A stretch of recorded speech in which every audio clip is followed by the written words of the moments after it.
Hello, everybody. This is Elise Dewsberry from New Musicals Inc. with another one of my posts for my video blog about how to get no feedback from Elise. The topic I'm going to talk about today is the toy in the scene. This is a concept that someone who works a lot in television talked to me about, and I think it can work really well in musicals and other stage pieces as well.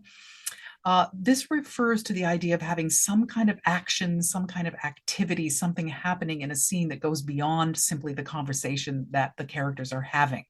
And what this can do for you is to help you avoid what can become, especially on stage, a scene that is just talking heads, which means, let's say, two actors. It could be more, but let's say you have two characters who need to have a conversation. And so you simply write a scene in which they talk at each other. But they're not doing anything. They're not trying to accomplish anything. They don't have any kind of action, physical action to do in the room. And no matter how interesting and compelling their conversation is, and how important it is to the plot of your story, not giving them some kind of toy in the scene can make it very difficult for that scene to remain interesting for your audience, because it's just talking heads. It's just two people talking at each other, and it becomes very static to watch. So what I always encourage people to do is to think about, in this case, the idea of having a toy in the scene. To me, that extrapolates into something a little bit broader than that, which means the idea of having some kind of an activity, which not only, and this is important, it not only gives your actors something to be doing, your characters something to be doing other than simply talking to each other, but it can actually also contribute to the drama of the moment. So an example would be if they're having an argument about whether their relationship should continue, and at the end of the scene, one of them is going to decide to leave the relationship.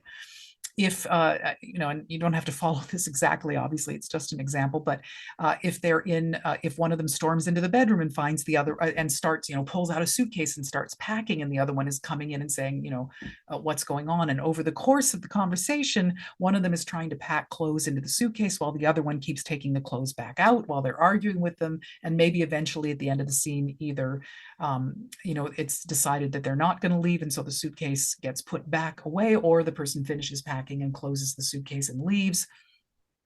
That's an example of, clearly, the characters have something to do. The packing, the suitcase, the clothes, the folding, arguing over pieces of clothes, pulling them back and forth, arguing over whatever. There's a lot of activity that can be involved with that suitcase, but also it becomes pivotal in the scene itself, because it is sort of a metaphoric representation of ending the relationship. And so it isn't just so what I'm trying to say is it isn't enough to simply say, okay, during this scene they're making dinner.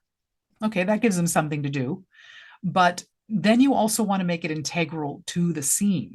And it doesn't have to be maybe as deep as the idea of the suitcase, so it becomes actually their argument is the suitcase, and the packing of it becomes a metaphor for their actual argument. It can be a little bit less than that. But so, for instance, in the "we're making dinner" scene, there could be a moment when they argue over whether that's the right way to cut carrots or not, or aren't you going to include this, or, are you having a little too much wine? There's something about what's actually happening in the scene that also contributes to the character development and the forward motion of the actual plot.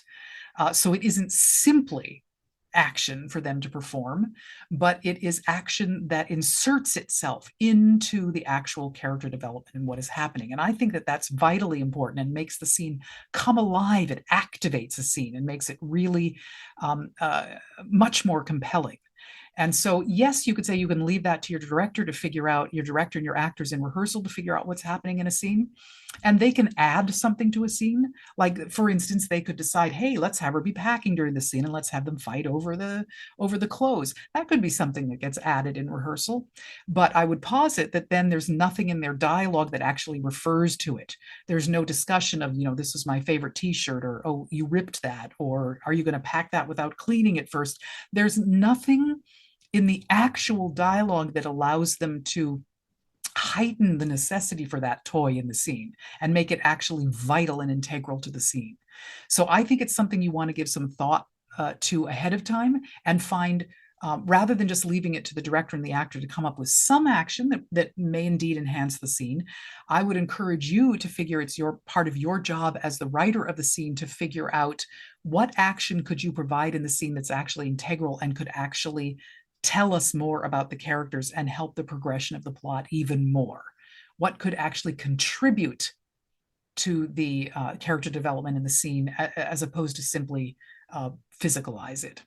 So that's my advice to you in this vlog is find out what is the toy in the scene and how does it integrally involve itself in what's happening in the moment to these characters.